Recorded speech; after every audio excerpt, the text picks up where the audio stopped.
Meine Lieben, ich wünsche euch allen einen wunderschönen Abend und seid herzlich willkommen in meinem Astrologie-YouTuber-Kanal.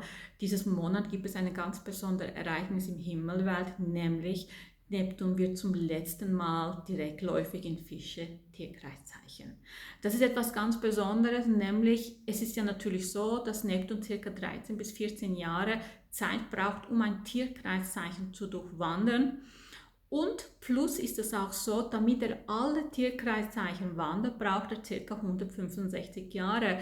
Das heißt, er war zum letzten Mal in 1862 in wieder Tierkreiszeichen, kam dann noch einmal in den Fische und ab 1863 hat er eigentlich einen neuen Zyklus in wieder Tierkreiszeichen angefangen. Und dieses Zyklus, was damals angefangen wurde, geht jetzt zu Ende. Das heißt, Neptun beginnt ein ganz neues Zyklus in Widder und da geht es auch darum, dass wir die Beziehungsformen, die wir miteinander haben oder Geschäftsbeziehungen, alle Formen von Beziehungen, dass wir sagen, wir wollen in einen neuen Beziehungsformen eigentlich reingehen.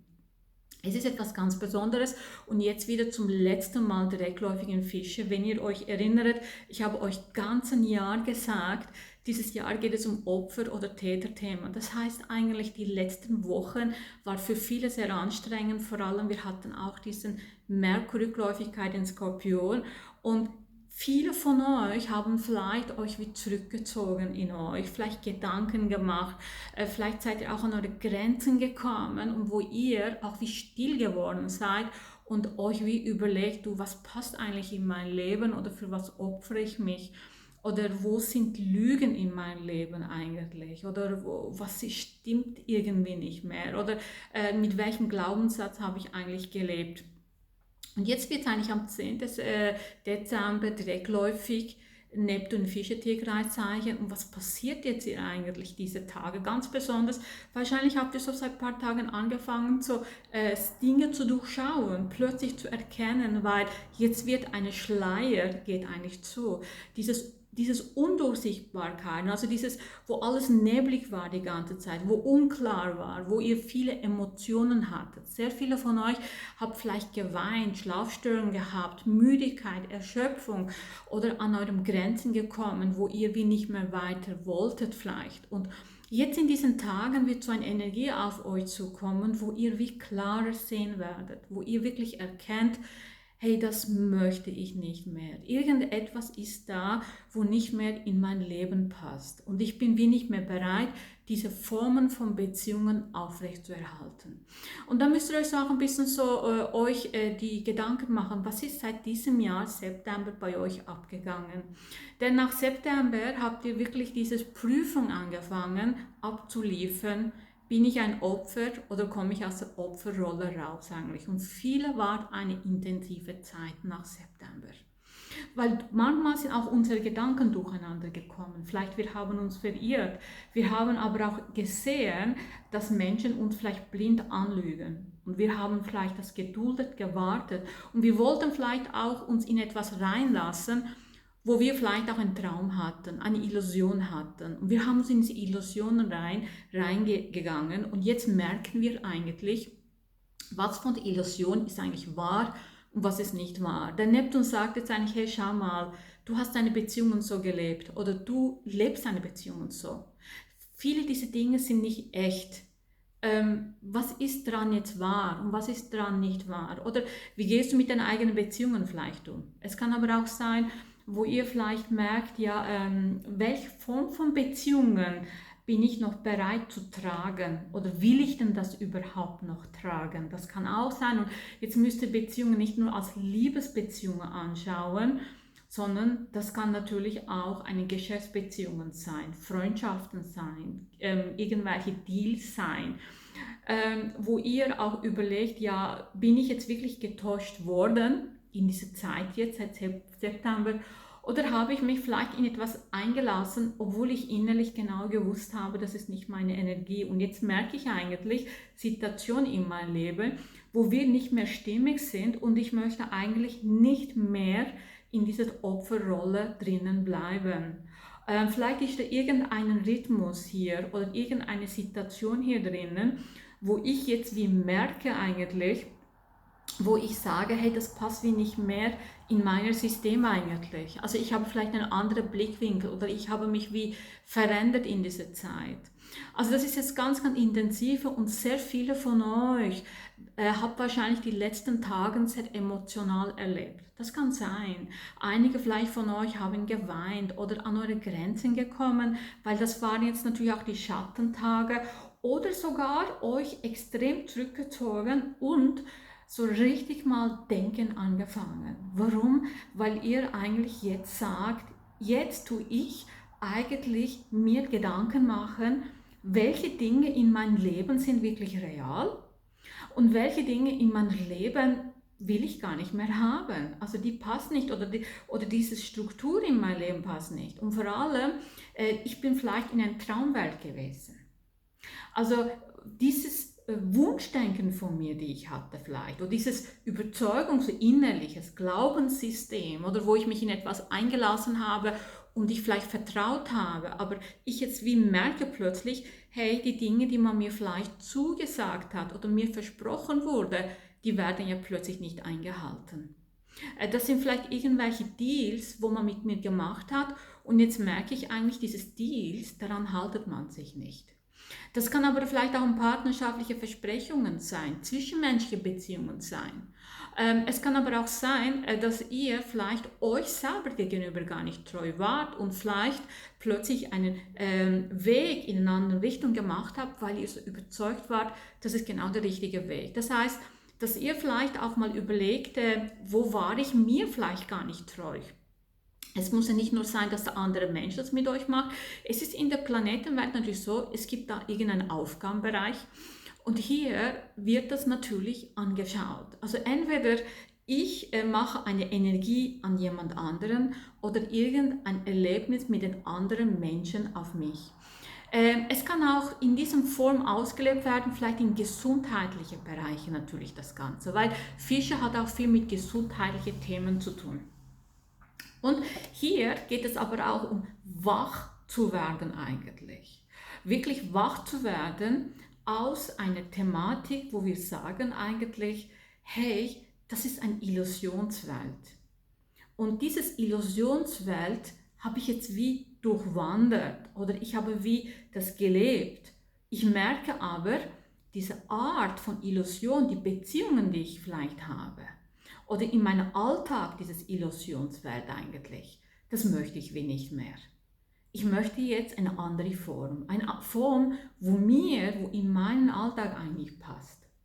Und diese Form von Beziehungen, diese Form von Alltag, diese Form von zwischenmenschlichen Art, die möchte ich in meinem Leben nicht mehr. Und viele kommen jetzt an diesen Punkt und deshalb kann es sein, dass sie in den nächsten Tagen extrem emotional werden und vielleicht auch knallhart ehrlich.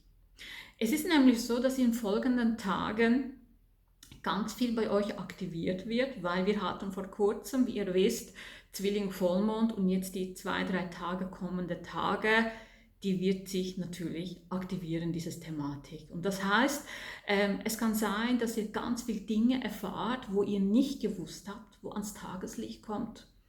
Oder wo ihr vielleicht in der Warteposition wart und jetzt merkt ihr, hey, da waren ja ganz viele Sachen eigentlich, wo ich vielleicht bewusst oder unbewusst geopfert habe, kann zum Beispiel auch so etwas sein, weil ich vielleicht das Gefühl hatte, dass ich es nicht verdiene oder dass ich es mir das nicht erlauben wollte, kann das sein. Es kann aber auch sein, dass ich vielleicht Menschen gegenüber nicht wirklich loyal war, wo ich Angst hatte, meine Loyalität jemandem mich hinzugeben. Also was habe ich gemacht? Vielleicht irgendwelche Menschen, vielleicht bewusst oder unbewusst verletzt. Je nachdem, was ihr für Radix habt. Und hier viele Dinge, die nicht gesprochen wurden. Viele Dinge, wo einfach in Schweigen, wo ihr wart oder wo ihr vielleicht dazu keinen Namen geben konntet. Diese Gefühle, diese Dinge kommen ans Tageslicht. Und hier ist ganz besonders Achtsamkeit eigentlich so am 13. und am 14. Dezember, weil manche von euch werden hier eine schwierige Entscheidungen treffen, wo ihr vielleicht halt in etwas überzeugt seid, und in euch etwas hineingibt. Und da muss man ganz achtsam sein, an was glaube ich, von was bin ich überzeugt eigentlich. Und hier ist auch wichtig, manchmal, wenn wir erwachen oder erwachen denken, es kommt ja darauf an, was ihr für einen Radix habt. Mancher Radix kann sein, dass es recht provoziert ist die kommenden Tage und ihr vielleicht etwas hört, aber nicht richtig prüft und in euch voller Überzeugung hineingibt. Und eigentlich ist es so, dass ihr vielleicht in eine zerstörerische Energie reingehen könnt, weil ihr auf das Mundwerk nicht richtig achtsam seid. Das heißt, ihr lässt Dinge raus vielleicht und obwohl es nicht so ist, aber ihr seid so überzeugt von diesen Dingen, dass ihr dann sagt, das ist so und das ist so. Und da ist wirklich ganz, ganz wichtig, dass ihr jetzt wisst, okay, jetzt sind wir in den Schattentagen von Neptun.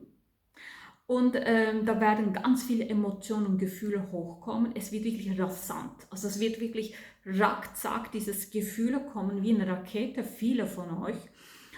Und dann ist es ganz, ganz wichtig, wirklich auch sagen, okay, meine Emotionen sind im Moment extrem hoch.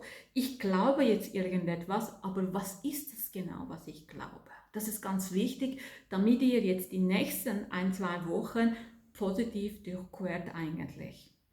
Einige von euch werden hier vielleicht etwas so überzeugt sein und in diesen Emotionen reingehen und dadurch ganz wichtige Dinge auch zerstören könnt, weil das vielleicht auch ein Thema bei euch ist, kann das sein. Die einen ist es aber auch so, wo ihr vielleicht Situationen reinkommt, wo ihr merkt, das ist genau das, was ich möchte. Und ich gehe voller Überzeugung auch hier rein. Das kann auch so ein Thema sein. Das heißt, wo ihr wie plötzlich merkt, diese Situationen, die im Moment hier ist, das passt mir überhaupt nicht. Und deshalb ist ganz, ganz wichtig, dass ihr euch jetzt diese Tage sehr gut überlegt, was passt in mein Leben nicht oder was ist mein Störfaktor? Was stimmt für mich seit einem Jahr nicht? Also was ist seit einem Jahr bei mir los? Was ist seit Sommer 24 in meinem Leben gewesen und mit welchen Dingen war ich unzufrieden? Und hier ist wichtig zu sagen, reflektieren vor allem. Reflektieren ist ganz, ganz wichtig zu sagen, was ist schief gegangen oder wo waren meine Fehler her oder wo sind vielleicht Fehler von anderen gewesen.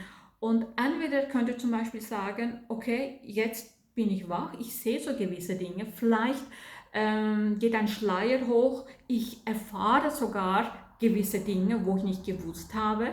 Und das sind vielleicht Sachen, wo nicht so schön sind. Das sind vielleicht Sachen, Betrugsgeschichten, dass ihr hintergangen seid, dass ihr betrogen seid, jemand sich an euch vermehrt hat, dass man vielleicht Dinge gemacht hat, die nicht schön waren. Und dann ist es aber auch wichtig, dass ihr dann auch bei euch bleibt und nicht in diese Opferhaltung reingeht, sondern sagt, ich tue jetzt nicht Entscheidungen treffen, um anderen zu schaden, um anderen einen auszuwischen, sondern überlegen, ja, tut diese Situation oder tut dieser Mensch mir gut? Möchte ich mit diesem Mensch weiterfahren? Stimmt denn das Ganze für mich? Und dann diese Entscheidung in der Bewusstsein treffen, das ist ganz, ganz wichtig. Und deshalb empfehle ich euch auch in dieser Zeit jetzt auch, sicher auch mal den Radix anschauen zu lassen oder selber mal überlegen, okay, Mahara hat jetzt das mir gesagt, oh, okay, was ist seit einem Jahr bei mir los? Wie kann ich dieses Transit positiv umgehen? Ihr werdet schon nach 15.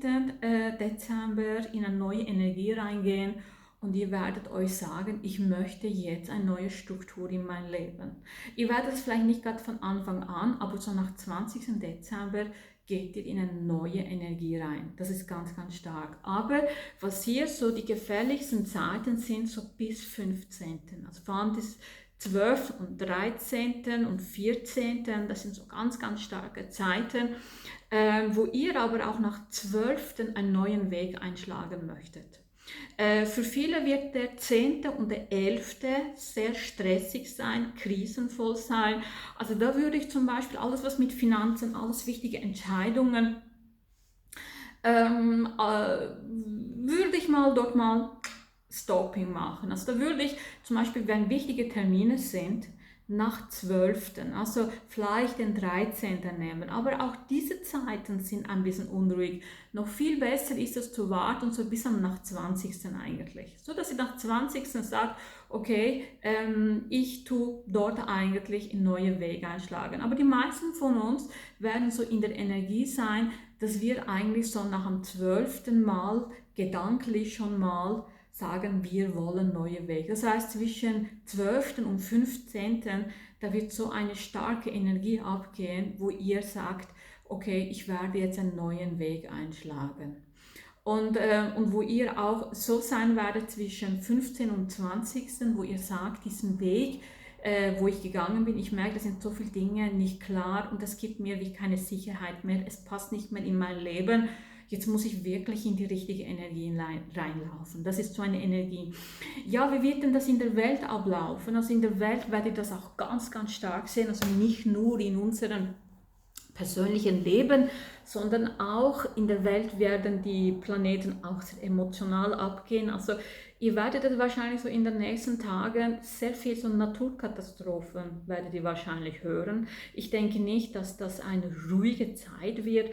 Das kann sein mit Stromausfällen in der Welt, mit irgendwelchen Vulkanausbrüchen, vor allem Erdbeben im Meergebiet oder zum Beispiel Wetterkatastrophen. Ihr werdet wahrscheinlich ganz, ganz viele Nachrichten hören, was Wetterkatastrophen sind, dass irgendwelche Häuser unter Wasser sind, Überschwemmungen vom Wasser und vor allem so Meerestiere.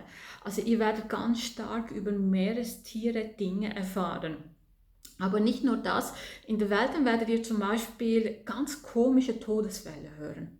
Vielleicht auch viele Dinge über Krankenhäuser, über Medizin, wo ganz viele Dinge an Alltag kommt, wo ihr vielleicht erschreckt seid. Also wo ihr werdet ganz, ganz viele Dinge hören über Medizin, über Gesundheit, über Operationen oder was sind eigentlich alles falsch gegangen. Und ihr werdet auch sehr viel über Lebensmittel, ganz, ganz viele Dinge hören. Und ich könnte mir vorstellen, dass im Meer oder mit Meerestieren so außergewöhnliche Nachrichten ans Tag kommen, wo vielleicht aber auch Länder auch einander angreifen über das Meer eigentlich.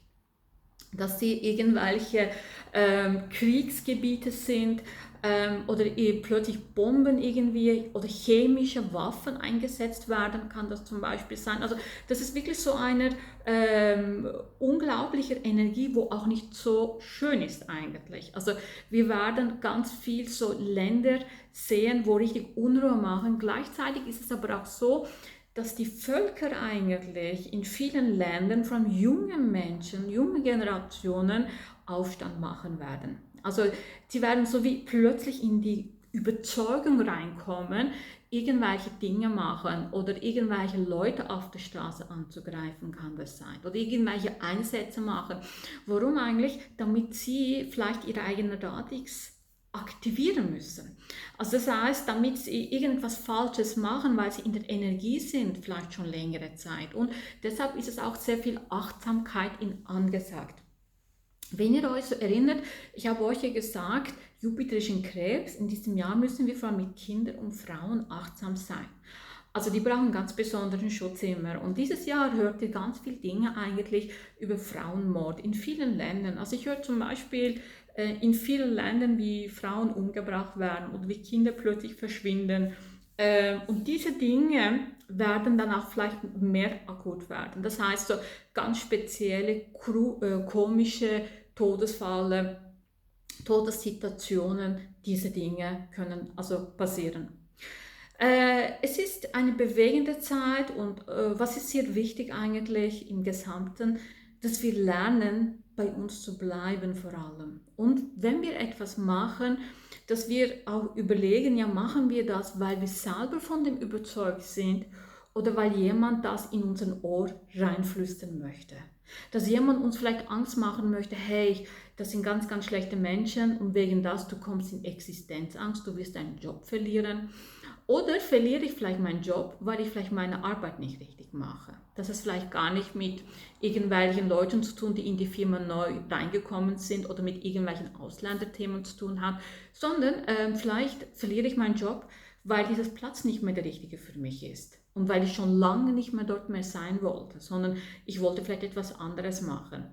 Oder es kann aber auch sein, wo ich vielleicht in falschen Beziehungen drinnen war und die Beziehungen gehen auseinander und gehen sie auseinander, weil dieser Mensch aggressiv zu mir war, vielleicht aber auch, weil ich mich nicht richtig Verantwortung in der Beziehung eingesetzt habe, weil ich die Verantwortung nicht übernommen habe oder weil dieser Mensch in der Beziehung die Verantwortung nicht übernommen hat. Weil vielleicht als selbstverständlich angeschaut wurde. Also da muss man sich auch überlegen, in welche Energien wir leben oder wo wir uns eingelassen haben oder wo wir zu viel Toleranz gezeigt haben, wo wir das Gefühl hatten, vielleicht wir müssen in der Oberflächlichkeit bleiben. Es spielt gar keine Rolle, und wenn wir uns wehren, dann sind wir ja ein bisschen unbequem für die Menschheit. Das heißt, vielleicht sind wir auch nicht wirklich zu unseren echten Gefühlen gestanden. Das kann ja auch vielleicht sein. Also ihr überlegt euch vielmehr, wenn irgendetwas im Moment so durcheinander kommt in eurem Leben, egal was, ob das ein Job ist, ob das eine Arbeit ist, ob das Beziehung, Partnerschaft ist, ob das irgendeine Immobilien ist, egal was, dann überlegt euch wirklich, habt ihr euren Platz in dieser Situation wirklich eingenommen? Oder seid ihr in dieser Situation, obwohl ihr gar nicht wolltet? Oder lebt ihr eine Energie, wo gar nicht eure Energie ist? Oder wo ihr aus irgendeinem Grund dachtet, ihr müsst das eigentlich ausleben? Oder wo habt ihr zu viel Toleranzgrenze, obwohl ihr gar nicht mehr wollt? Das sind so ganz, ganz viele Dinge. Da könnt ihr euch die Fragen stellen und viele von euch können vielleicht dann auch Antwort dazu finden. So, meine Lieben, ich wünsche ganz schönen Abend und passt schön auf euch auf.